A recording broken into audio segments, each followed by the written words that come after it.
اعوذ باللہ من الشیطان الرجیم بسم اللہ الرحمن الرحیم وقالوا إن نتبع الهدى معك نتخطف من أرضنا أولم نمكن لهم حرما آمنا يجبى إليه ثمرات كل شيء رزقا من لدنا ولكن أكثرهم لا يعلمون وكم أهلكنا من قرية بطرت معيشتها فتلك مساكنهم لم تسكن من بعدهم إلا قليلا وكنا نحن الوارثين وما كان ربك مهلك القرى حتى يبعث في أمها رسولا يتلو عليهم آياتنا وما كنا مهلك القرى إلا وأهلها ظالمون وما أوتيتم من شيء فمتاع الحياة الدنيا وزينتها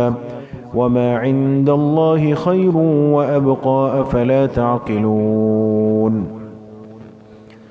صدق اللہ العظیم۔ یہ سورۃ القصص کی آیت نمبر 57 سے آیت نمبر 60 تک 4 آیتیں آپ حضرات کے سامنے تلاوت کی گئی ہے۔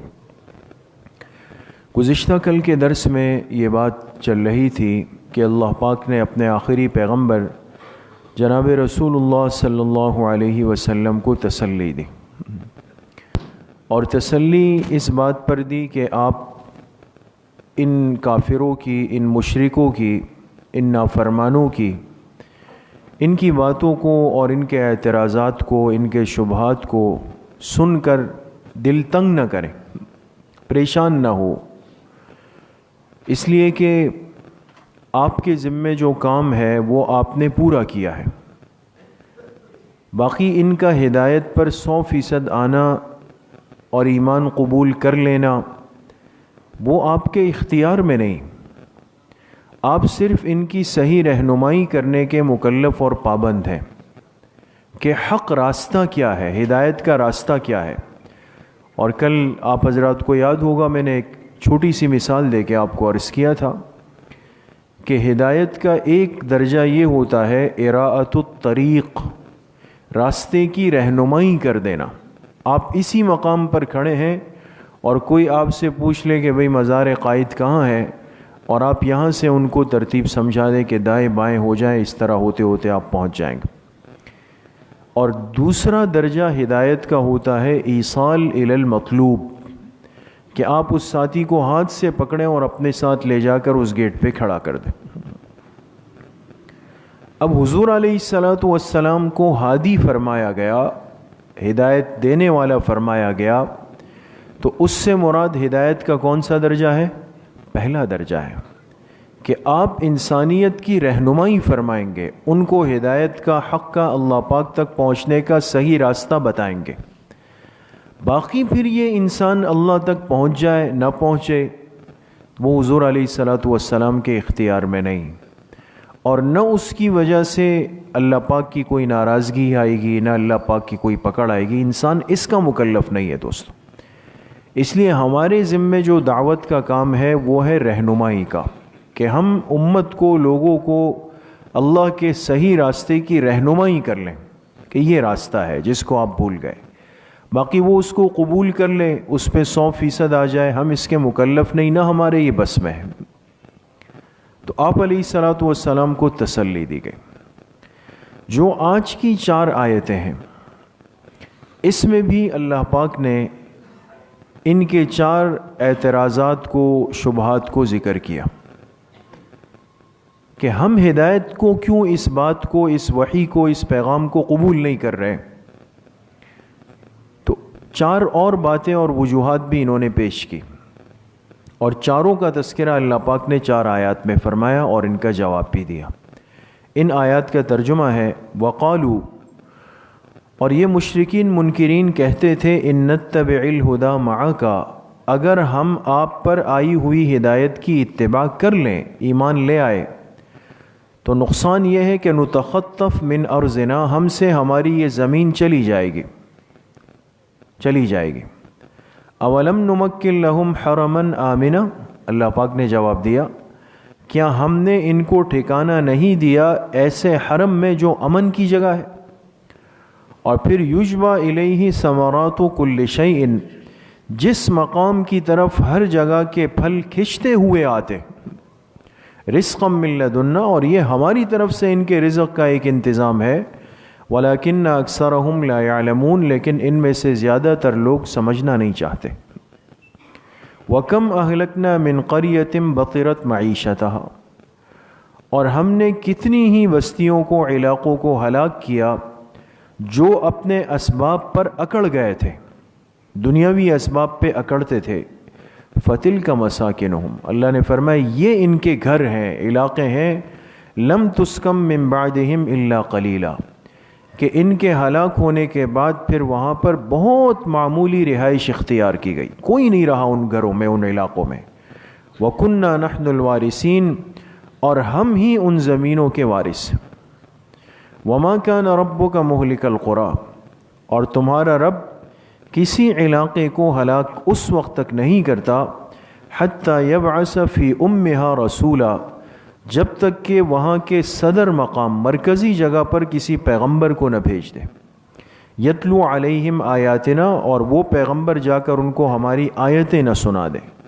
وما کننا مہلک القریٰ، اور ہم کسی علاقے کو ہلاک نہیں کرتے، الا مگر اسی صورت میں اہلھا ظالمون، جب کہ وہاں کے رہنے والے خود ظلم پہ اتر آتے۔ وما اوتیتم من شیء، اور جو کچھ تمہیں اس دنیا میں دیا گیا، فمتاع الحیات الدنیا وزینتها، وہ دنیا کی زندگی کا سامان ہے اور زیب و زینت ہے۔ وما عند اللہ، اور جو اللہ کے پاس ہے آخرت میں، خیر و ابقا، وہ اس کے مقابلے میں زیادہ بہتر بھی ہے، دیرپا بھی ہے، ہمیشہ رہنے والا ہے۔ افلا تعقلون، کیا اب بھی عقل سے کام نہیں لوگے؟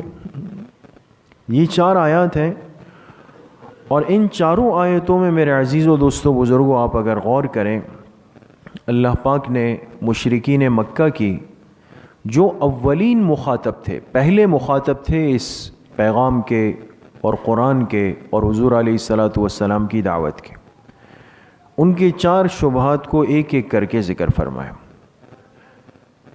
پہلا اعتراض ان کا یہ تھا جو بڑا اہم ہے، اور آج اگر ہم غور کریں یہ کمزوری ہمارے اندر بھی آ چکی ہے، دن بدن آتی جا رہی۔ پہلا اعتراض ان کا یہ تھا کہ آپ جو بات اور پیغام اور ہدایت کی بات لے کر آئے ہیں کلمے کی، ٹھیک ہے ہم قبول کر لیتے ہیں، لیکن آپ ارد گرد کی صورتحال پہ نظر ڈالیں تو آپ کی بات کو کسی نے، کسی حکومت نے، بادشاہ نے، قوم نے قبول نہیں کیا، تو آپ کو ماننے کا تو ایک ہی مطلب ہوگا کہ ہم ساری دنیا سے کٹ جائیں، ہم تو ساری دنیا ہمارے مقابلے میں آ جائے گی۔ تو لہٰذا آپ کو ماننے کا مطلب تو یہ ہے کہ سب سے تعلقات ختم، ہر ایک ہمارا دشمن بنے گا، اجنبی ہو جائے گا، تو نتیجہ یہ نکلے گا کہ ہماری زمین، ہمارے یہ جائیداد، یہ گھر، یہ مکانات، یہ تجارت، یہ لین دین، یہ تو سب ہمارے ہاتھ سے چلا گیا، ہماری تو دنیا تک رسائی ہے، ہم آتے جاتے ہیں، تجارت کرتے ہیں، لین دین کرتے ہیں، یہ تو سب ہمارے ہاتھ سے چلا جائے گا۔ تو دل پر یہ خیال ان کا غالب آ گیا، جیسے آج بھی بہت سارے ہمارے مسلمان مرد، عورت، جوان وہ اس پریشانی کا شکار ہوتے ہیں، خاص طور پہ ہمارا جو نوجوان طبقہ ہے وہ اس پہلو کے اعتبار سے بہت ٹینشن میں ہوتے ہیں۔ بات سمجھ میں آ جاتی ہے، لیکن کہتے ہیں بھئی اگر ہم نے 100% شرعی پردہ کر لیا، حجاب اور برقعے کا اہتمام شروع کر دیا، تو پھر تو خاندان سے کٹ جائیں گے، پھر رشتے ہی نہیں آئیں گے ہمارے۔ آج کی بچیاں پریشان ہوتی ہے، پتہ ہے آپ کو، ہم تک یہ سوالات پہنچتے ہیں کہ بچیاں کہتی ہیں بھئی اگر ہم برقع پہن لیں، پردہ کر لیں، حجاب کر لیں، نقاب کر لیں، تو پھر خاندان میں ہم لوگ کیسے چلیں گے، ہمارے تو صحیح رشتے نہیں آئیں گے۔ اور جہاں تک نوجوان ساتھی ہے وہ بھی بعض دفعہ بات سمجھ جاتے ہیں کہ واقعی بات تو ہے، مجھے اعمال سے، مسجد سے، ان ترتیبوں سے جڑنا چاہیے، پھر کہتے ہیں کہ پتہ نہیں پھر کیا ہوگا، خاندان والے کیا کہیں گے، مجھے کہیں اچھی جاب ملے گی نہیں ملے گی۔ یہ باتیں آج کے مسلمان کو پریشان کر رہی ہیں۔ باوجود اس کے کہ وہ حق اور ہدایت کو سمجھ چکا ہے۔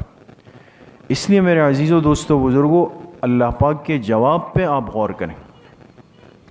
اللہ پاک نے ان سے فرمایا کہ تم اتنے ناقدرے اور ناشکرے ہو کہ جہاں پر بیٹھے ہو، یعنی بیت اللہ شریف میں، مکہ مکرمہ میں بیٹھے تھے یہ لوگ، فرمائے پوری دنیا میں زمین کا کوئی ایسا ٹکڑا نہیں ہے جس کو ہم نے فرمایا ہو کہ یہ امن کی جگہ ہے، لیکن واحد مکہ مکرمہ کی زمین ایسی ہے کہ جو جائے امن ہے۔ انسان تو انسان وہاں کے کیڑے مکوڑوں کو، حشرات الارض کو، ہری گھاس کو، سبزے کو، درخت کو بھی کوئی نہیں کاٹ سکتا۔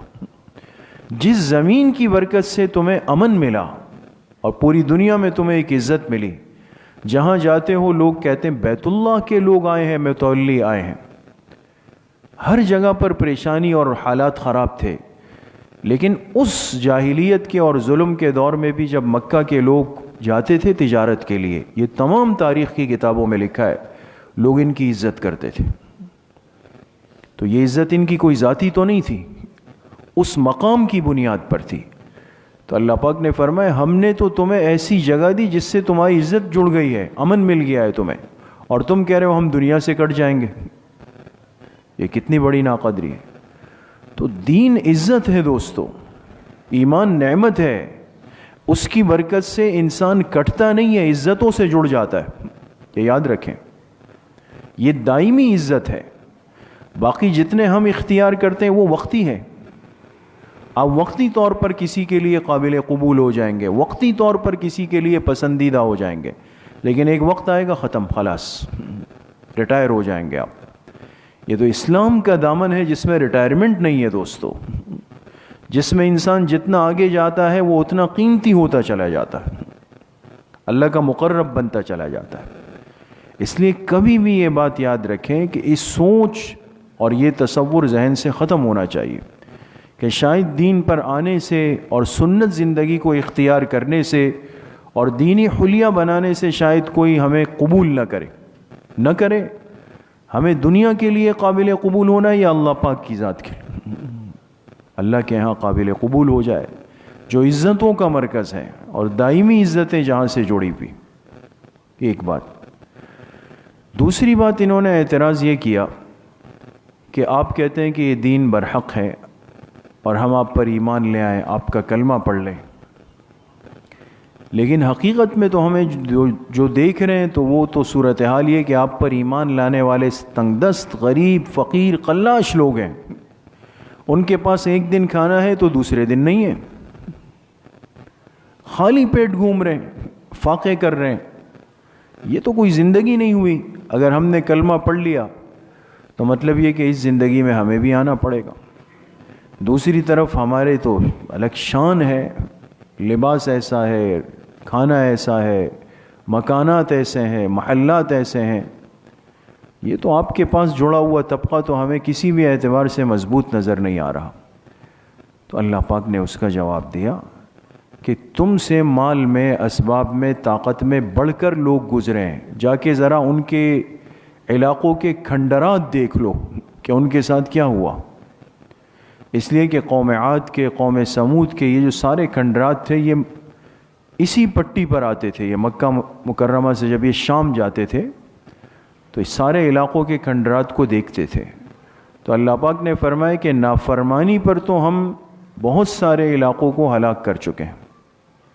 ان جگہوں کی اور ان چیزوں کی اگر حیثیت ہوتی تو یہ آج برقرار ہوتے، ان کا تو نام و نشان مٹ گیا۔ ان جگہوں پر کوئی رہائش بھی اختیار کرنے کے لیے تیار نہیں۔ اس لیے میرے عزیزوں، دوستوں، بزرگوں، آپ غور کریں کہ کتنے ہزاروں سال گزر گئے ان پچھلی امتوں پر جو عذاب آئے اور یہ ہلاک ہوئے، ہے نا؟ قوم عاد ہے، قوم سمود ہے، قوم لوط ہے، یہ سب ہلاک ہو گئے۔ ہزاروں سال بلا مبالغہ اس میں گزر گئے، لیکن ایک عجیب سوال ہے کہ ان علاقوں میں، ان مقامات پر آج تک کوئی رہائش اختیار کرنے کے لیے تیار نہیں۔ وہ سب کھنڈرات بنے ہوئے اور جائے عبرت بنے ہوئے ہیں، اب تک سب ختم ہو گئے۔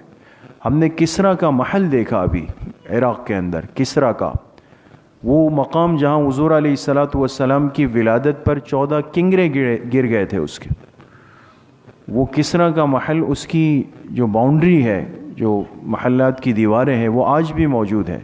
اس کو انہوں نے ایک میوزیم کا درجہ دے دیا ہے, آثار قدیمہ کا. وہ باؤنڈری بالکل جائے عبرت بن کر کھڑی ہوئی, لوگ جا کے اس کا تماشا کرتے ہیں. اب بتائیں نا, یہ وہ بادشاہ تھے کہ جو پوری دنیا پر حکومت کرتے تھے, جن کے نام کے سکے چلتے تھے. آج لوگ جا کر ان کی بنائی ہوئی دیواروں کو, محلات کو تماشے کی نظر سے دیکھتے ہیں, عبرت کی نظر سے دیکھتے ہیں. ہوا نا. جبکہ اس کے مقابلے میں اگر مسلمان حرمین جاتا ہے, اللہ سب کو حاضری نصیب فرمائے, تو وہاں اگر آپ سے کوئی کہے کہ یہ فلاں صحابی کا گھر ہے, یہ فلاں صحابی کا گھر ہے, یہ وہ جگہ ہے جہاں حضور علیہ السلام بیٹھے ہیں, تو انسان کتنی سعادت سمجھتا ہے کہ مجھے یہاں 2 رکعت سجدہ ٹیکنے کو مل جائے. وہ غریب لوگ جن کو تانے دیے گئے, آج انسان اور آج دنیا ان کے بیٹھنے کی جگہوں کو, اٹھنے کی جگہوں کو, وضو کی جگہوں کو تلاش کرتی. جو بڑے بڑے بادشاہ تھے ان کے محلات مقام عبرت بن گئے.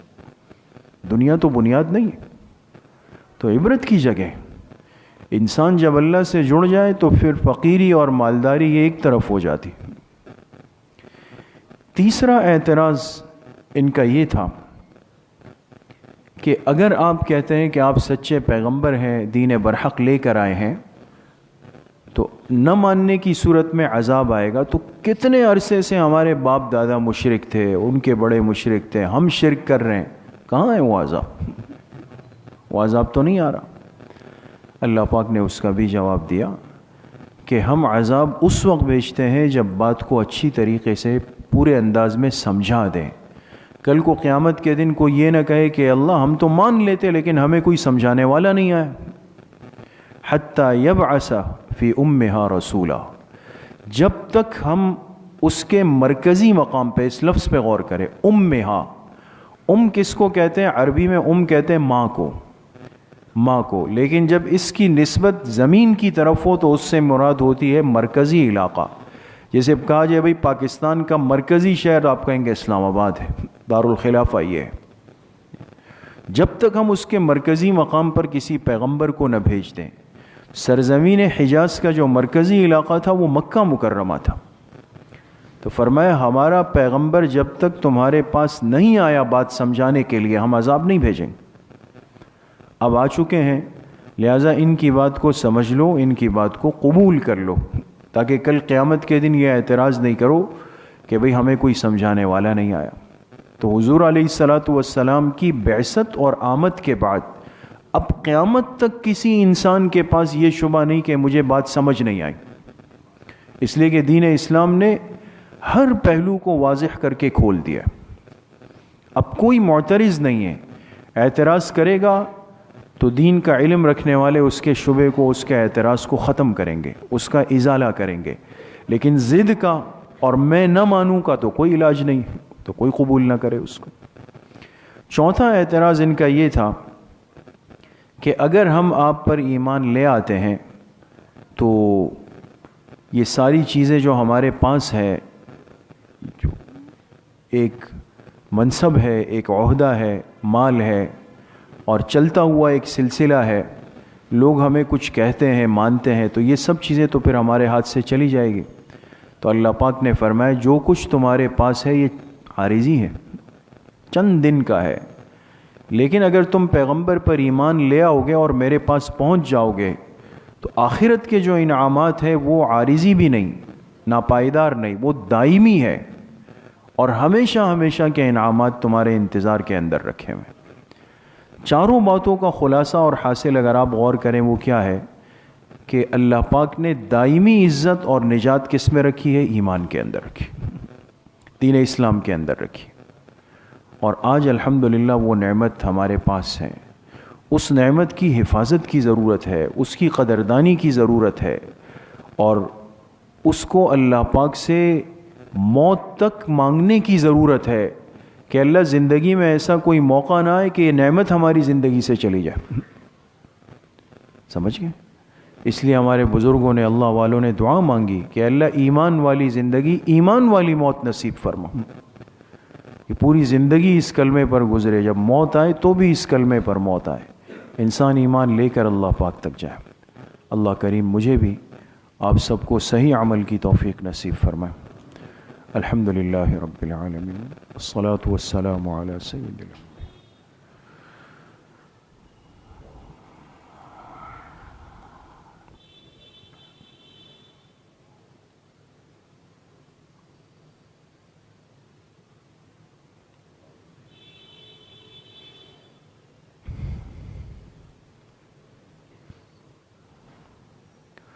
صلی اللہ وسلم علی نبینا محمد وآلہ واصحابہ اجمعین برحمتہ.